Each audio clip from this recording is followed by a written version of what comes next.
En el Tanaj la palabra pureza es una trampa si se la pronuncia como la pronuncian las culturas moralizantes posteriores, las religiones e ideologías imperantes. ¿Por qué? Porque la modernidad y muchas religiones actuales han acostumbrado sus oídos y a la gente a escuchar pureza y pensar inmediatamente en una virtud sexual, en tener culpa, en tener manchas morales, en pensar en valores personales o dignidades perdidas. Sin embargo, el hebreo torático tiene su propia gramática de lo puro y lo impuro, las cuales no coinciden con esa moralización automática.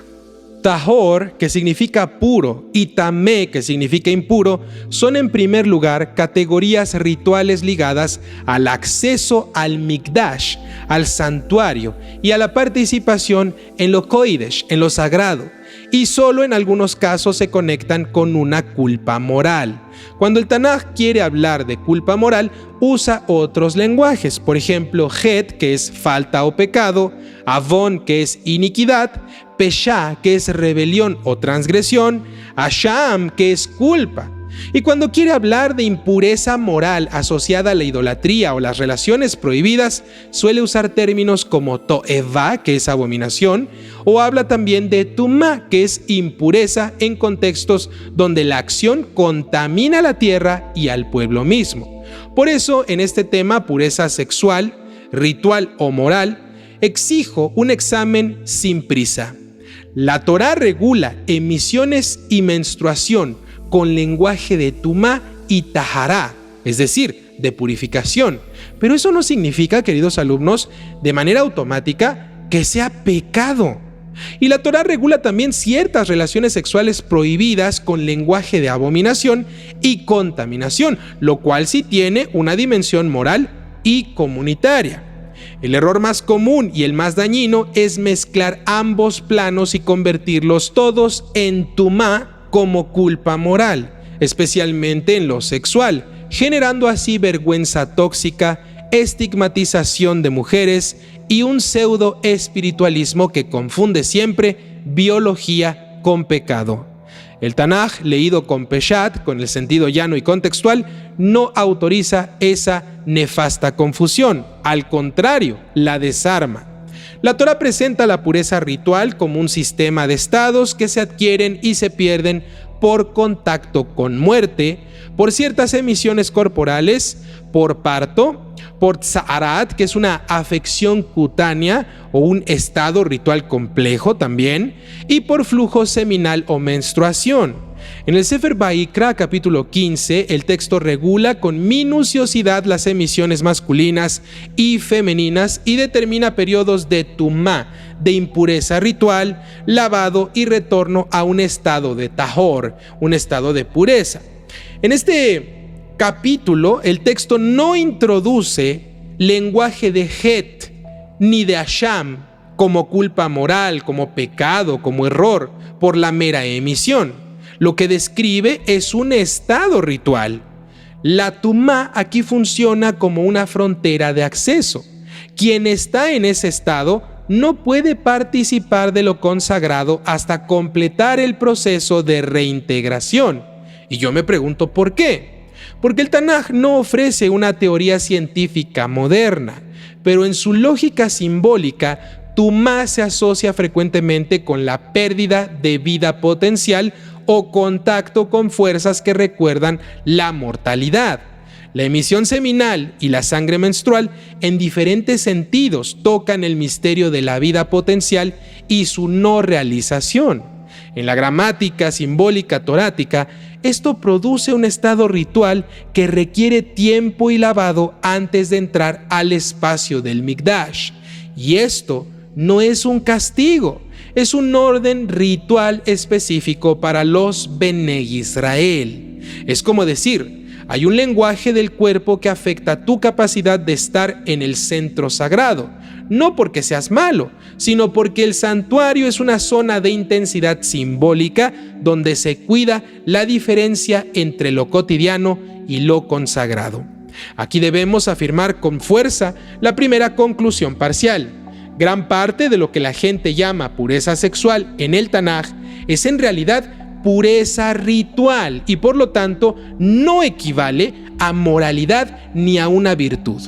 Un hombre que tuvo una emisión nocturna no es un pecador por ese hecho de tener una emisión nocturna.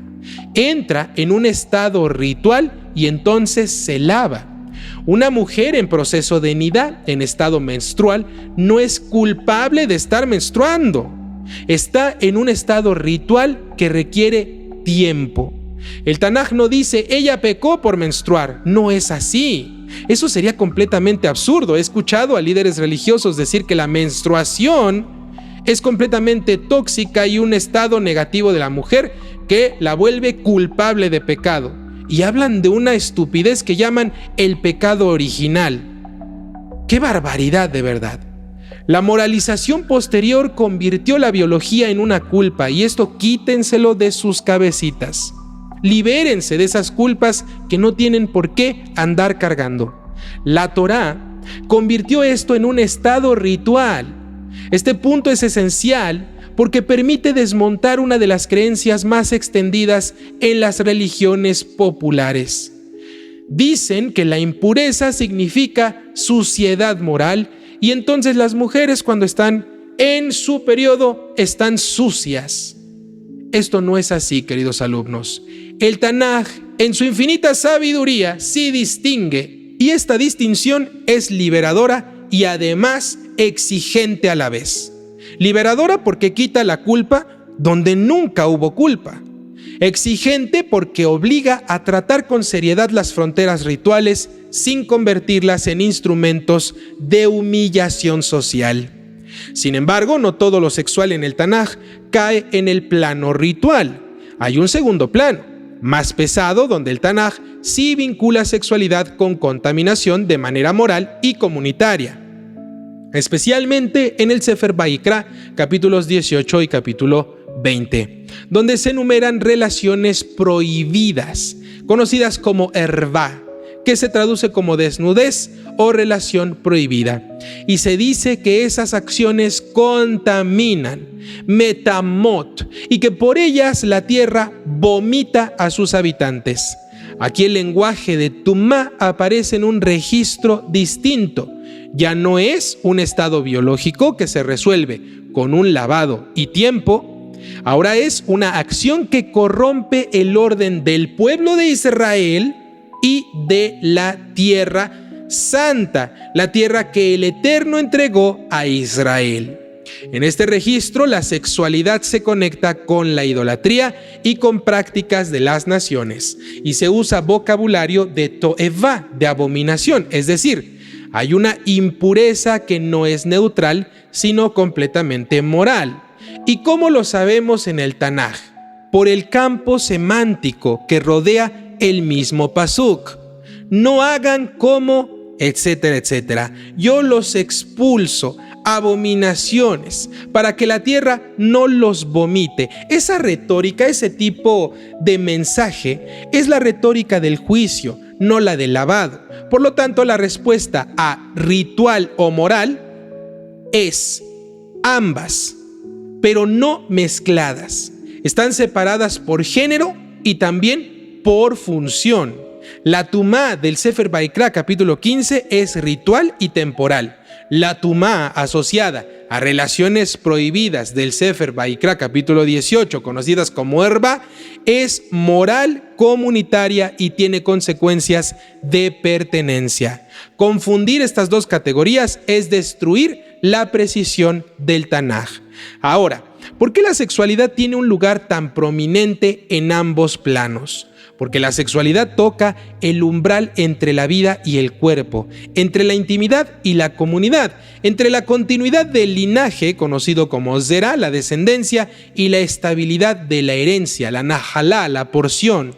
En el plano ritual, la sexualidad y las emisiones tocan el simbolismo de la vida potencial y de la frontera del cuerpo.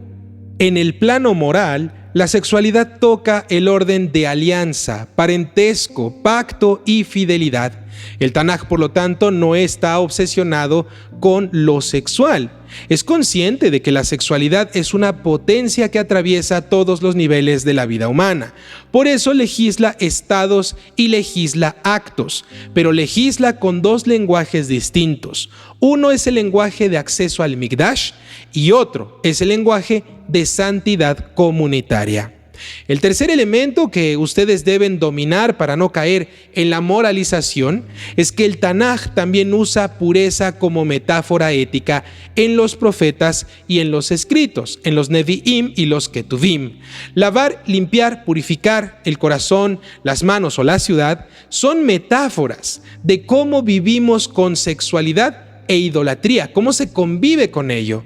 No debemos convertir esto en alajá, en el sentido posterior. Aquí solo estamos utilizando términos descriptivos, no leyes ni códigos legales. Ni tampoco debemos convertir todo esto en códigos rituales. Cuando, por ejemplo, el profeta Yeshayahu dice, lávense y purifíquense, y luego habla de justicia y defensa del huérfano, está usando el lenguaje de purificación para poder hablar de ética. Es un recurso retórico que toma el mundo ritual y lo convierte en un lenguaje moral. Esto muestra otra capa además. ¿El Tanaj puede moralizar? Claro que sí, la pureza en sentido metafórico, pero esa moralización no significa que todo estado ritual sea de culpa, sino que el lenguaje ritual es potente para hablar de transformación. Esta distinción es vital, queridos alumnos. La dirección correcta es del ritual a la metáfora, es decir, usar el símbolo para poder enseñar ética, no de la biología a la culpa, usando el símbolo para humillar nuestros cuerpos.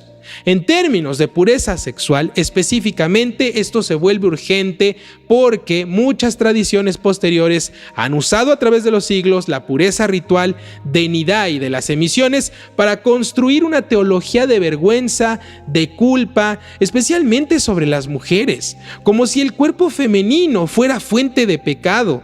Esto quítenselo de sus cabecitas. El Tanaj no autoriza nada de eso. El Sefer Vaikra, capítulo 15, legisla tumá tanto para el hombre como para la mujer. Ambos pueden adquirir estos estados. Ambos también requieren reintegrarse. El texto no está demonizando lo femenino, está regulando la vida corporal. Y cuando el Tanaj quiere hablar de pecado, usa un lenguaje de pecado. Este es el criterio más simple y a la vez más contundente. Si el texto habla de tumá sin hablar de het, abon o peshá, no anden inventando culpas. Y si el texto habla de to'evá y de expulsión de la tierra, no lo reduzcan a un simple estado ritual lavable. Respeten el registro. Hay además un aspecto filosófico profundo que emerge cuando se entiende esta distinción. La santidad en el Tanaj no es solo ser moralmente bueno, es vivir dentro de un orden de separaciones, de kedushá, de santidad. Implica aprender que no todo está disponible todo el tiempo. Hay tiempos de acercamiento y hay tiempos de espera. Hay acceso y hay pausa, hay centro y hay periferia. La pureza ritual nos enseña disciplina de límites, no porque el cuerpo sea malo, sino porque el santuario representa una intensidad que requiere preparación. La pureza moral nos enseña disciplina de fidelidad, no porque el deseo sea malo, sino porque el deseo debe estar subordinado al pacto y a la justicia. En ambos casos, la santidad se parece a una música. No es silencio, es ritmo. El error de la moralización moderna es convertir el ritmo en silencio por vergüenza y culpa. El error del permisivismo también es romper el ritmo y llamarlo libertad, que se convierte en libertinaje. El Tanaj, en su sabiduría, mantiene el ritmo porque reconoce el cuerpo, regula los estados de pureza e impureza y protege también la comunidad de Israel de los actos que corrompen. Si ustedes leen impuro y piensan en pecador, ya se salieron del Tanaj y están entrando a una cultura del desprecio predicada por las religiones imperantes. El Tanaj nunca desprecia el cuerpo, lo ordena y le da estructura. No llama pecado a la sangre menstrual, la llama un estado. No llama culpa a la emisión, la llama frontera. Y cuando quiere hablar de pecado, lo dice con las palabras de pecado. Esta diferencia no es un detalle, es un rescate de la dignidad humana dentro del texto. Porque cuando confunden ritual con moral, convierten la Torá en instrumento de vergüenza. Y cuando distinguen la Torá, se vuelve lo que es, un maestro de límites que protegen, no cadenas que humillan. En ese instante la pureza sexual deja de ser una bandera para controlar y se convierte en una pedagogía del pacto. Aprenderán cuándo acercarse y cuándo esperar, cuando el cuerpo pide reintegración ritual y cuando el corazón exige teshuvá, exige retorno. Y ahí está la grandeza de nuestro bendito Tanaj, que puede hablar de sangre y de santidad sin odiar la sangre, y puede hablar del deseo y de la fidelidad sin odiar el deseo. Solo está exigiendo que la vida, el cuerpo y el alma no sean tratados como si fueran baratos, ni como si fueran objetos desechables.